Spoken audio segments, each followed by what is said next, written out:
All right, so I'm going to kick this off. I'm the co-president of the Pittsburgh chapter of Rensselaer Alumni, and today we are very pleased to have Professor Phil Koopman from Carnegie Mellon University, who's an alumni himself, to talk about his career and expertise in autonomous vehicles.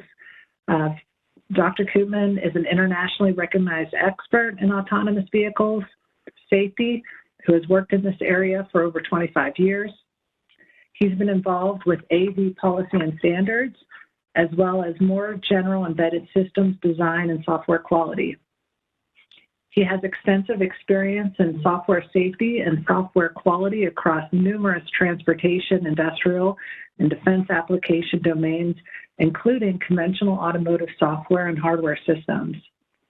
He originated the UL 4600 standard for autonomous system safety issued in 2020.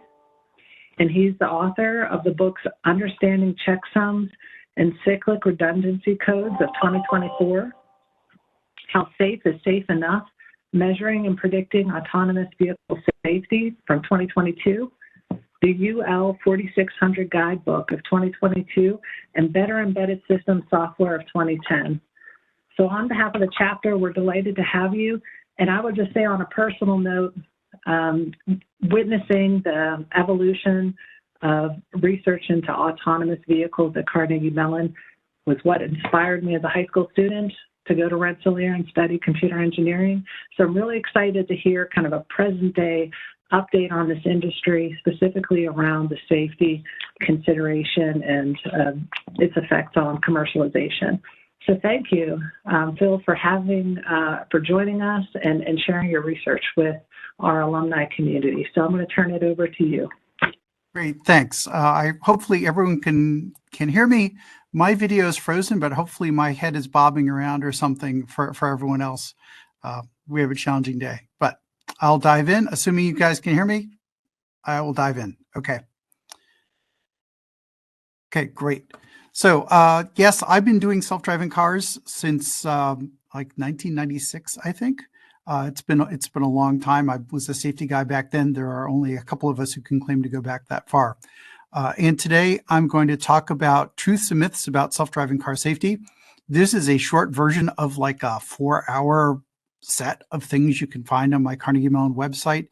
So I'll try and, I know we're running a little late, but it's about a half hour worth of talking. That'll give us some time. I can stay a little bit later for Q&A. Okay. We're on the journey to autonomous vehicle safety. Robotaxi nirvana is been over the next hill for, I don't know, 30 years at this point. Maybe we'll get there next year, but it's not going to be what people thought. I have people saying they're not hearing my audio. Can anyone on the panel hear my audio? I can hear you. Okay, well, I'll keep going because so Jay, you should check your local audio settings because my audio appears to be going out. Okay, so the catch with a lot of the robotaxi stuff is that there's a man behind the curtain. So we're going to talk about what's truth, what's hype, what's myth, the short version, and then we'll see where we end up. So we're going to talk about the truths, myths, and some of the stuff is just complicated. The companies say they're safer than humans and they talk about fatality, but that's not really true. It's only kind of sort of true, but I'll talk about that. And public trust has been eroding. So I want to talk about the truths versus the myths, where we are today, some important misconceptions and issues that still need attention. Again, this is a short version, but I'm happy to stay around for a little longer for the Q&A to make sure everyone gets a shot. How's public trust been going? Well, public trust has not been great. People are more afraid than not of this technology. Now, there's some folks who really think it's amazing and write it every day and are real boosters, but there's a lot of people who are afraid. We can say that's education, but there's something more fundamental. It has more to do with, in my personal opinion, it has to do with how the industry has been approaching their messaging. They've been, I think, messaging the wrong thing. I won't get into that too much. We'll get to that a little bit, but there's a lot of stuff to talk about it then if you like. But right now, the industry still has an uphill battle to get acceptance, and this is going to take a long time. Okay, so let me dive into some truths and myths. Here's one. Can you ride in an autonomous vehicle today? Well, in fact, you can. You absolutely can. If you go to San Francisco and increasingly other cities, Phoenix and other cities are coming, you can ride a Waymo, you can ride a Zoox. Tesla says real soon now in Austin. They've been saying that for decades. So we're going to see if this year is the year. But for sure, this technology is out on public roads, giving rides at moderate scale to people. So robotaxis are a real thing. There's the 90-10 rule, although I like the 99-1 rule, which is, the first 99% of the problem is the first 99% of the effort. And the last 1% of the problem is the other 99% of the effort, because scaling is just as hard, if not harder, than getting the technology to work. Getting the technology to work is impressive. There's no doubt. But scaling is really, really tough, because that's where you can no longer say, well, safety will work out. We only have 10 vehicles. Weird stuff doesn't happen. We have thousands of vehicles. The weird stuff happens all the time. This is going to change over time. The players change on a weekly basis or a monthly basis these days, but they're there. There's multiple companies in play. Several of them are doing their scale out. There was, until recently, parcel delivery neuros stopped their deployment plan. My understanding is they just pivoted into technology, but they just today or yesterday got another bunch of funding. So we'll see how that turns out. There's low-speed shuttles operating. There's middle-mile trucks, Gaddick's running middle-mile trucks, and the big rigs are going to be deploying on techs this year from one or more companies. So this stuff is still happening. It's still rolling out. There are fewer players than there used to be. The end of free money had a lot to do with that. There were a lot of shakeouts, but things are still happening. People ask, what about the Chinese? People want to say that the Chinese are 10 feet tall, and I'm here to tell you the Chinese are not 3 meters tall. They have their own approach, but one of the things to keep in mind is, as far as everything I've heard, every single Chinese robotaxi has continuous, every single second of operation, a remote driver with a steering wheel. So there's no driver in a Chinese robotaxi, but there's a remote driver with a steering wheel, keeping an eye on it every single second it operates. So it may look cool when you're in the cab, but it's not necessarily as advanced as something like a Waymo. People differ on that. We're going to see how that turns out. But they're in play, but they're taking a different approach. Okay, remote operators. There was when Cruise was still operating. I have a bunch of Cruise pictures. These are legacy pictures, but it's easier to talk about a company that's not around anymore. They shut down operations after that really tragic pedestrian dragging mishap. But it came out that Cruise had remote operators that were assisting every 4 or 5 miles. All the robotaxis have remote operators. I mentioned the Chinese have continuous ones. The Waymo, the Zoox, everyone has remote operators. And the question is, what do they do? In the US, they are said to not be continuously driving. In fact, they're said to not even have steering wheels, but they do intervene in safety critical ways. So the concept of what a remote driver is unclear, but these remote drivers are not going away anytime soon. So when you talk about safety, you have to ask, what is the remote driver doing? What are they capable of? What's their responsibility? And one of the things we saw a mishap because a remote driver told a robotaxi the light was green when it was really red, and there was a mishap. So the remote operations there, remember the man behind the curtain picture? This is going on. It's a question of degree. They all have it. We'll see. But I'm still comfortable calling them a robotaxi, because it's really, if you can have one remote operator servicing 100 robotaxis, that's economically viable, and that's fine. So that doesn't bother me that that's going on, other than making sure the safety's right. So right now, autonomous pilot deployments are already on public roads, and the testing continues. What about personally owned vehicles? Can they drive themselves? No, they cannot. Okay. There's adaptive cruise control. There's automated lane centering. If you put them on together, you get a car that approximates a robotaxi, but it is not. The driver needs to be there because there are limits to the automation capability. And we've seen a number of fatal crashes when drivers got automation complacency. They got too comfortable and they expected the vehicle to operate better than it could. And partially this is because the user interface is designed to make it easy to get too comfortable. And partly this is because people are wired to succumb to complacency pretty quickly. So there's a bunch of so-called level 2+ systems and level 2 systems from a bunch of companies. There's a level 3 system, and these are all ones where the person has to be in the seat. Right now, as far as we know from a tort liability and a criminal liability point of view, if you're not in a really, no kidding, robotaxi, if you're in a car you bought yourself and there's a crash, you're personally on the hook no matter what the manufacturer told you. So you need to keep that in mind. Driving drunk in one of these, oh, it'll drive me home because I'm drunk, really bad idea, because you're still on the hook and they will fail. There have been crashes. There have been arrests for people trying to use this technology to drive them home after a night of drinking. Don't do it. Really bad idea.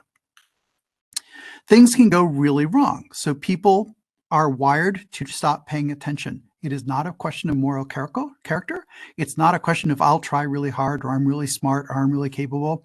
People are just wired this way. It's human nature. And so there was a Tesla fatality where there's a crossing truck. This is a picture from the Tesla camera right before the fatal crash. The car ran under the truck and kept running for a while. There have been 3 of them of basically the same crash at this point. And this one, the autopilot engaged less than 10 seconds before the crash, but the driver apparently hit the autopilot button and stopped paying attention and was doing something else. The human, and he let go of the steering wheel and for almost 8 seconds before the crash. So when people say, well, I'm driving along, it's pretty good. I can look down and play with my phone for 30 seconds. It'll be fine. We have one documented case where it took less than 10 seconds between the time it was turned on and the time the person died. So it's not okay to look away for even a few seconds. Driver monitoring can help. Certainly Teslas can improve the driver monitoring a lot. Other brands do better, but driver monitoring is still a work in progress. So don't count on the driver monitoring to keep you safe. People say that this technology is safe. I have a bunch of slides I'm going to skip. There is no data to show this is safer than a human driver. And the Insurance Institute for Highway Safety says that it is a convenience feature, not a safety feature. So that's not just me talking. They also do some ratings, and out of all the 14 driver support systems they studied, only one of them got acceptable. None of them got good. So all this technology needs work. All right, your car cannot drive itself. All right, that's there. It's like a fancy cruise control. It's all on you. So automated steering, things that can steer the car itself, require continuous human driver attention. It's not really self-driving. It's sure as heck not full self-driving. That may change for Tesla sometime soon. We're going to see how June turns out. But right now, if you bought the car yourself, you're on the hook for liability, and you must pay attention 100% of the time. Looking away is extremely dangerous. Okay, another one. People are inherently terrible drivers. Oh, well, computers don't make mistakes, so therefore they'll be better drivers. Now, this crowd especially, if you've never seen a computer make a mistake, you haven't been paying attention, right? This is very misleading and it's complicated. So the robotaxi industry loves to say, well, people are human drivers, therefore computers will be better. And a lot of it goes back to this interesting quote. There's a quote attributed to the Consumer Technology Association. So I was testifying in Congress, and the gentleman next to me from CTA said 94% of serious crashes are due to human error. And for a while, the National Highway Traffic Safety Administration, NHTSA, the US government, was repeating that. That's not true. Okay. And here's NHTSA saying, well, in a previous administration, it's simply not true. So humans, and the fallacy is that number applies to humans failing to prevent a crash. That's not the same as the human caused the crash. So if there's an equipment malfunction or a tree falls in front of you or whatever, and you crash, that doesn't mean you caused it. It means you failed to prevent it. But let's look at the source study, also from the government. The source study says the critical reason is assigned to drivers 94% of the time. The critical reason is the last thing that might have stopped the crash, not the cause, the last thing that might have stopped it. But I don't have to put any spin on interpretation, because the very next sentence in the same paragraph of that study says, none of these cases was the assignment intended to blame the driver for causing the crash. So when people say 94% of serious crashes due to human error, that's straight up propaganda. The source simply doesn't say that, does not say that. But that doesn't stop the industry from taking out a full page ad in the New York Times saying humans are terrible drivers, and computers don't drive drunk, distracted, or drowsy. And the implication is if you get rid of all the humans, nobody will die on the roads. Well, that's obviously hype, because there are crashes that nobody can avoid. I get that, right? But what's really going on? Well, we're being promised near perfect computer drivers that will never make stupid mistakes.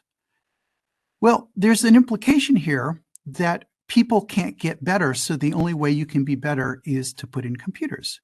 That's not true either. If you look back to 1995 and look at the fatality rates, they went down really nicely between 1985 and 2010. All right, the fatalities went down 60%. The injuries went down 47%. The fatalities per person went down 67%. There are a lot of things that work to improve safety having to do with reducing drunk drivers in the US, better roads, better vehicles, airbags, anti-lock brakes, stability control. There's a lot of things you can do that have nothing to do with computer drivers that will increase safety. And so what you found is that since 1985, the UK is 5 times better than it was in 1985. In 1985, the UK was a few percent worse than the US, and now it's 5 times better. Where's the US? We're twice as good. We've been asleep at the switch. So saying the only way to improve safety is computers is ridiculous because all the other countries have gotten much better at safety than the US, and they didn't use computers. So it's not the case, well, there's nothing you can do except do computers. That's ridiculous. There's lots you can do. It's just that we don't want to do it, apparently. So better road safety does not require using computer drivers. There's much better way to spend the money if what you really care about is safety. Now, to be clear, if investors want to spend money on self-driving cars, that's their choice how to spend the money. But if what you really want is better road safety, computer drivers are not how everyone else got there. Okay, next one. Lots of sensors means no avoidable crashes. Early on, people said, well, these things have LiDARs and they have radars and they have cameras and they have all this stuff. There's no way you would do something stupid like have a robotaxi drive into a big bus right in front of it. Human drivers do that because they don't pay attention, but computers would never make that mistake. Well, it turns out that's a myth. Okay, so briefly, very briefly, how it works is there's the real world. You have video, some cameras, you have some LiDAR, you have some radar. You run it through a bunch of machine learning. It does perception. It builds a model of the world. This is obviously the very simple version. And it does some path planning and motion control. And it turns out that the heavy lift in this technology is perception and prediction. Right now, you need to use machine learning for that. And it's hard to use a statistical approach such as machine learning. Statistics are great at 99%, 99.9%, but safety is 99 point bunch of nines. It's not a great match for safety critical stuff. It's a very hard problem. The companies are working on it, to be sure, but it's a very hard problem. So when people say we are safe because we have lots of sensors, what they're ignoring is, well, yeah, you got sensors, but what about all that machine learning and perception? That matters too. Okay, and what if the sensors disagree? And what if the system misclassifies an object and says, well, is that a person or is that a picture of a person on a bus? That's been a real challenge for some of these things. What if it mispredicts object behavior? What if there's a planning control fault? When March 2023, this Cruise robotaxi hit a bus and there was no extenuating circumstance. It was great weather. The sensors all saw it. The sensors all saw the bus. What happened was they'd only trained this system on 40-foot buses. And this was a 60-foot bus that had a pivot in the back. And it knew that buses were 40 feet. And it decided to go from the front of the bus and measure back 40 feet. And that was the end of the bus. And it decided to ignore the real back of the bus because it knew no buses are 60 feet long. So that must be some sort of phantom image. I'm going to ignore it. And it smashed into the bus. So it turns out, now this is going to be a shocker, a little sarcasm here. Okay, this is going to be a shocker. Computers have software bugs. Who would have thought it? Who'd have thought it, right? So the takeaway is, and there's another picture of a Waymo smashing into a utility pole. It's a different mechanism, but it basically it ends up being a software defect. So robotaxis, I used to say robotaxis will have different crashes than people, and that's not quite right. Robotaxis will have some crashes that a person would never have. They will never make mistakes that people make, but there will be a bunch of crashes that are the same crashes people have, but because of software defects rather than not paying attention or driving drunk. So sensors aren't enough. You need perception and prediction for doing safety critical stuff with these vehicles, and they're going to be software bugs. Computers won't drive drunk. Well, you have what we're going to find is human error gets replaced by robot error. Here's a cruise vehicle driving into some wet concrete. A Waymo did that as well. Here's a cruise smashing into a fire truck by failing to yield to a fire truck that was running code with its lights on. Okay. Here's a cruise vehicle, two cruise vehicles running through emergency tape and dragging down power lines behind them, going through an emergency scene. Now, human drivers make these same mistakes for sure. There's no question. Human drivers make these mistakes. So I'm not here to say humans are better than robotaxis. What I'm saying is just because it's a computer does not mean you can claim it's necessarily better than human. The computers and the humans will both make mistakes, and the jury's still out on which way it's going to turn out.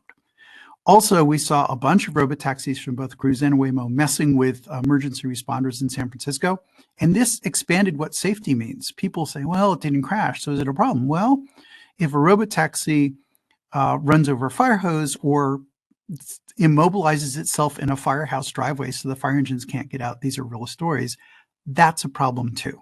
So there's a lot of things beyond just not hitting stuff you have to take into account if you really want to be socially responsible deploying these things. And here's a cruise robotaxi driving into a construction zone. Now, they didn't hit anyone, so it didn't count as a crash. But I'm going to say that's a problem still. So human drivers are imperfect. Robot drivers are imperfect. They're challenged by subtle contexts. They have different skills than humans. They're very challenged by rare events that humans are much better at. And they have errors in building the world model. They're just stuff they get wrong. And we've seen errors by human operators result in mishaps as well. So it isn't a question of computers are necessarily better. It's we don't know how it's going to turn out. Robots are failed sometimes differently than human drivers. So I'm here to I'm wrapping up, and we're making good time. There's one other thing I want to point out on this, which is you will hear there's another set of slides I'm not including where Waymo says we're already saving lives. If you go to the Waymo safety page, they say we are saving lives. It's I think we're having fewer crashes and fewer fatalities. The reality is there aren't enough road miles to know how that's going to turn out. If you read their research reports instead of their website PR, the research reports clearly say there's not enough miles to know how it's going to turn out. Human drivers are ballpark 1 fatality per 100 million miles. Waymo's at 25 million last I heard. You know, they're not even at the expected arrival of the first fatality yet, and it takes 3 to 10 to get statistical significance. So nobody knows, not Waymo, nobody knows whether this technology will save lives, not save lives, or be close enough it's hard to tell. Nobody knows that. Don't let anyone tell you otherwise. When they say this technology will save lives, that's a statement of aspirational faith. And that's great. I hope it does save lives. But if you're going to make public policy and do things like, oh, we're not going to regulate them because they're going to save lives, we have to forgive near-term harm, that's a problem because it's not a sure thing that they actually will save lives. Okay, so wrapping up, some stuff to keep in mind. You want this technology to be as safe as a human driver on average, ballpark 100 million miles per fatal crash. It goes up and down every year, but that's a ballpark, okay? But just being as safe as a human on average isn't enough. You also have to not put risk onto vulnerable populations. If you said we kill half as many people, but every single one is a pedestrian or every single one's a child in a school crosswalk, that's not going to be okay. So there's more to it. Engineers love to say, well, fewer people die, so it's safe. Well, social acceptability, you're not going to be able to transfer risk onto vulnerable populations. You're not going to be able to break laws that in a way that would have sent a human driver to jail and say, but we're saving lives, so we don't have to go to jail. It doesn't work for people. It shouldn't work for computers. You probably need to conform to safety standards, which most, not all, but most of the companies in industry do not conform to safety standards. There's one, Gattaca has said that they will, but the other ones have been very careful to not claim conformance to safety standards. And there's a safety standard specific to robotaxis. There's only a couple companies who will even talk about it, let alone say they conform. And there are a bunch of other ethical and equity concerns. I won't go into them here, but there's a bunch of stuff. So when people say, how safe is safe enough? The book you saw on the first slide is about point 1, but I'm working on a book on points 2, 3, 4, and 5, because you need all of them to have socially acceptable safety. There's a bunch of resources. I'll make this PowerPoint available, and the Acrobat of this available, but also you can see the longer 1 hour or the multi-hour version on my Carnegie Mellon website. I'm sure pointers will be available to that. And with that, I'll wrap up, and I'm happy to take questions.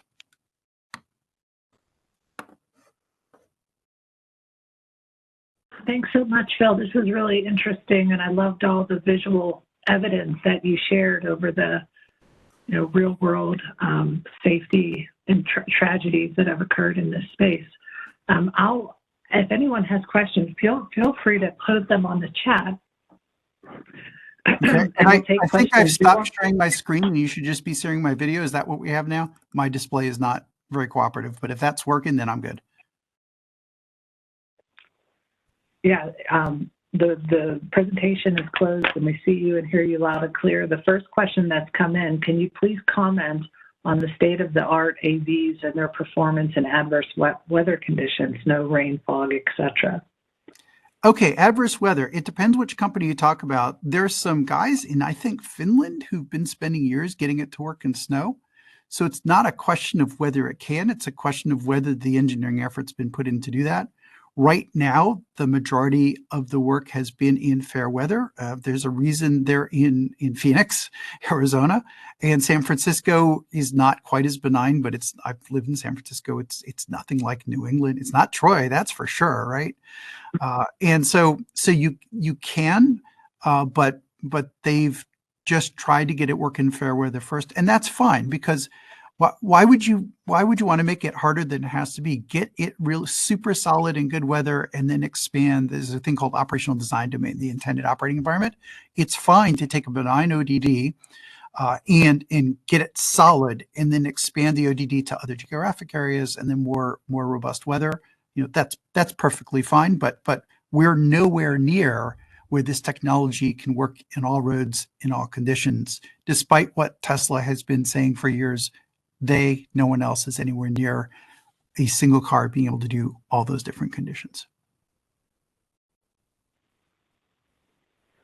That makes complete sense. I remember one day the wind was blowing leaves in Pittsburgh, and one of the vehicles going down the street just kept braking every 10 yards, couldn't make it to the next block. And that's not even a autonomous vehicle. That's just phantom braking on automated emergency braking system. Yeah, it's really hard. It is really hard, for sure. Do you foresee a major boost in self-driving technology similar to the one brought by ChatGPT in the large language models? That one's controversial. I don't see it, but there is a company called Waabi, W-A-A-B-I, Waabi, who's using large language models, and they're using them to scale up the simulation cheaper. There's another company who's trying to use large language models to do what-ifs at runtime. So there's some interesting applications, but I think the hallucination problem is a serious issue. It's a little different, because if you hallucinate a hazard that isn't there and you know how to deal with it, you can argue maybe no harm done. But I don't see it being able to do driving in a quantum leap. And part of that is that driving safety isn't about the good days. Safety is about literally the 1 in 100 million miles where something bad happens, and statistically based approaches that are at 90% or 60% do very poorly at 10 to the minus 6, 10 to the minus 7, 10 minus 9. Thank you. And I'm going to continue down the list of questions coming in on the chat. Sure. Are any companies using redundant sensor systems, redundant computers, e.g., 2003 voting? 2 out of 3 voting. Well, so they're pretty cagey about that. From what I've heard, the companies have mostly not gotten into hardcore fault tolerance. Then, for example, some of the cars have 2 computers, but they're not using them for redundancy. They're using one for operation, one for silently checking the new version of software, stuff like this. Some of the vehicle controls, the drive-by-wire stuff, I think they've gotten a little bit more into, because if you have electronic steering, it sort of has to work. But a lot of the autonomy stuff is not particularly fault tolerant, is my understanding. And if you only have 100 cars and the software is failing every 10 miles, there's no point spending your time doing duplex, 2 out of 3 voting and all this other stuff, because the software is the thing that's failing all the time. But eventually, if they want to put 1 million cars on the road, they're going to have some pretty hardcore fault tolerance. So I mentioned early on, there's the last 1% takes the other 99%. Some of this is going to be catching the heavy tail rare events that you just didn't see during testing, but will happen to a million vehicles. Some of it is going to be having to get more serious about fault tolerant computing. And that is more ahead of the industry than it is behind, where it's a long, long way until this technology is really safe at scale. Our fellow Pittsburgh committee member peer is asking this question: what's your prediction of which one will come out stronger in 5 or 10 years, human or computer? If you had $100 to bet, which side will you bet? Well, okay. So at scale, there's two ways to answer this. One way isn't the way you meant, but I'm going to answer it this way first anyway. The average car on the road is 12 and a half years old. So 5 years from now, the average car on the road is still going to be human driven. This is a multi-decade transition. During the multiple decades, the question is whether the robotaxi companies, which are now rolling out city by city by city, will have found out that they can accelerate their rollout, or it's still every single city you set up a remote operations center. You have to go train on the city, and you have to update the maps every week or every day, and things change. Is it going to be a very labor intensive just to keep the cars running, get them running, or is it somehow going to be automatable and scalable? And that's going to take longer than 5 years. And don't forget, I mean, are you saying without a remote person who intervenes every 5 miles? It's because they're sort of a driver too.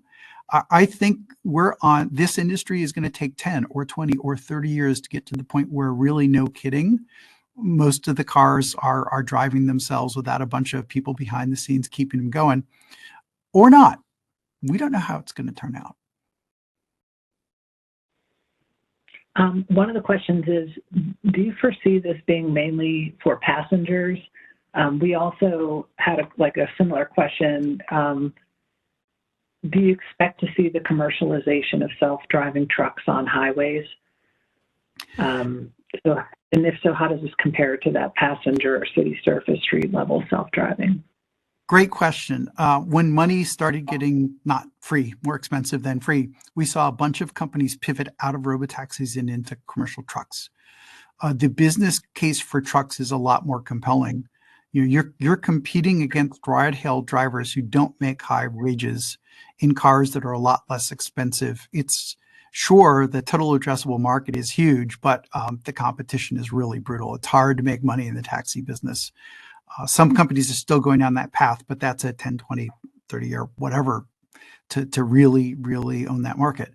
On the other hand, long-haul trucks, you can run a relatively few number of miles because there's some main routes. You take this interstate, through down in Texas, there's an interstate, and if you can run a bunch of trucks on that one road back and forth, you can break even, you can make some money.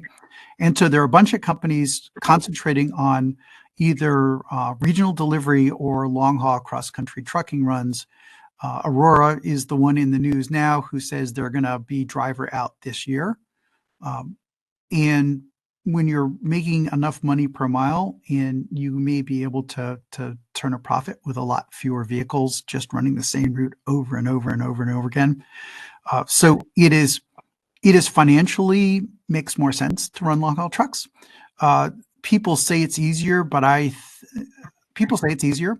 The data is not available, but I'm going to say I think it's harder, but for reasons they don't know yet. We now know why robotaxis were hard. I'd always said they're going to be harder than we think, but I didn't know why. And we found out it's stuff like blocking fire trucks. I mean, that parking in fire truck driveways was not on my list of things that would have been a problem, but it turns out it is. There are going to be problems for trucks, for sure. Highways are not as chaotic, but you have a lot more mass moving a lot faster with a lot longer stopping distances. And so it's going to be extremely unforgiving of mistakes. So it's hard, but it's hard for different reasons. We're going to see how that turns out, but that's going to be playing out this year and next year. Yeah, it sounds like Gary mentioned that Aurora has that milestone to do driver out this month. Yeah, that's what they keep saying. They also say they're not going to do it till they're ready, which I deeply respect, and we're going to see when they make the announcement. And that's by the way, a Pittsburgh company. So there you go. So I hear about it, but we'll see how that turns out. Are there any other countries that are actively working on this outside of the United States and China? So Singapore has had autonomous shuttles for a long time. Europe has them. There's lots of countries are working on this. Many of them come to the U.S. to test because our testing regulations are much more permissive. There have been on and off work in Germany, just all over the place. There was Yandex from Russia was doing it. So lots of companies are doing this stuff. And Israel was doing it, right? Mobileye was from Israel. So lots of countries are working on this. A lot of the testing happens in the U.S. because we have very, very lenient testing regulations, but it's all over the place. We're going to see how it turns out. What have you personally ridden in a Waymo, and what were your impressions? Sure. From the scientific study part of your profession. Trick question. I rode in a Google before they were Waymo. So on the 101, and my safety argument was that the head of safety was in the seat next to me, and if he went, I went, and there were two safety drivers up front. I have not ridden in one lately, but that's neither here nor there. I've written a bunch of other experimental ones I can't talk about.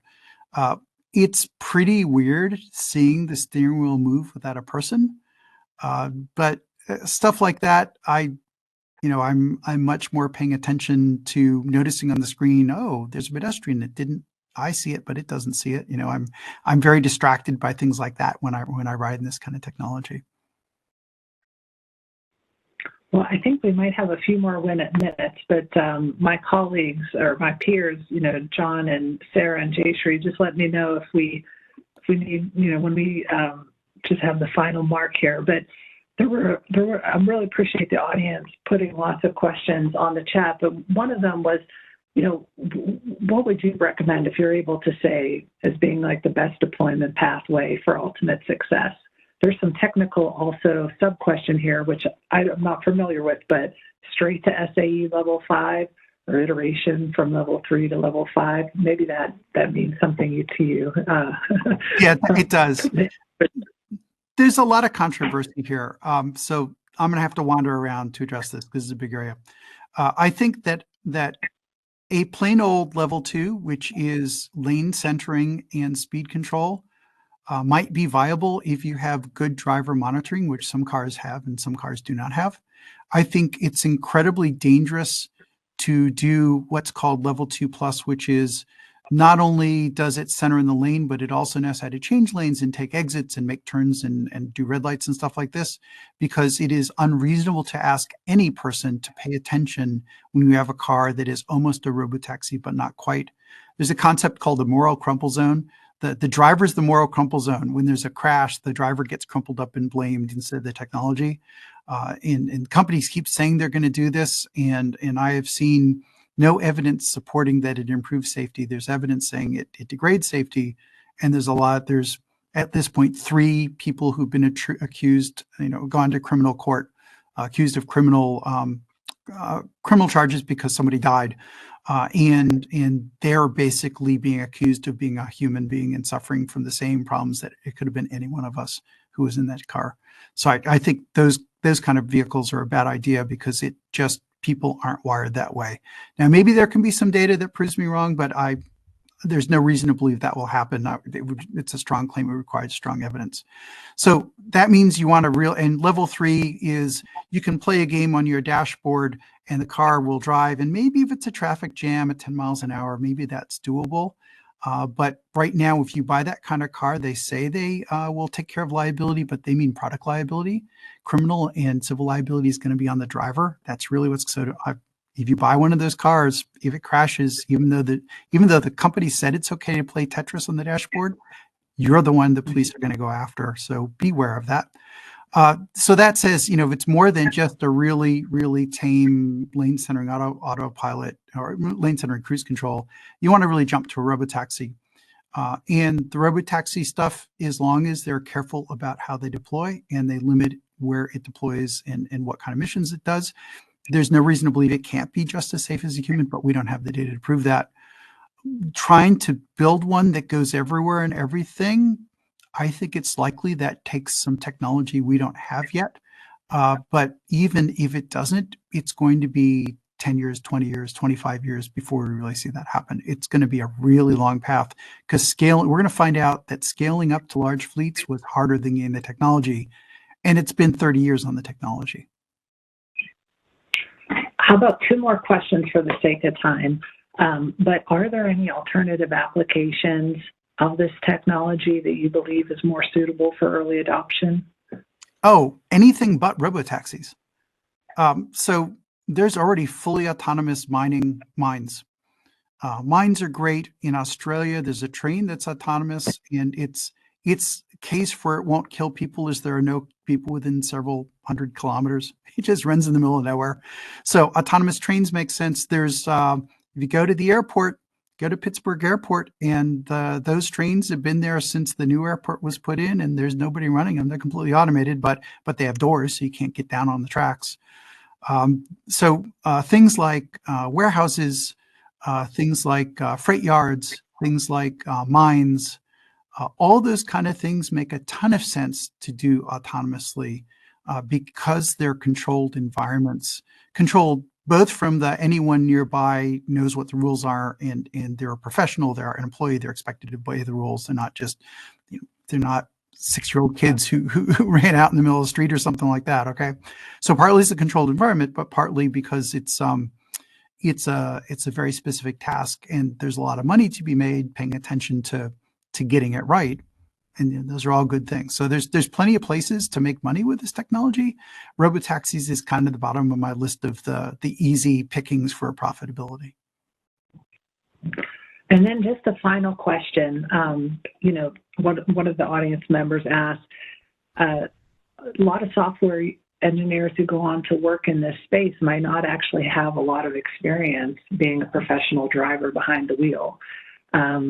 Do you think that that's, how does this whole field bring in that type of expertise? Whereas software engineers, they're likely very adept at the computer science, but they may not have that real world professional driving experience.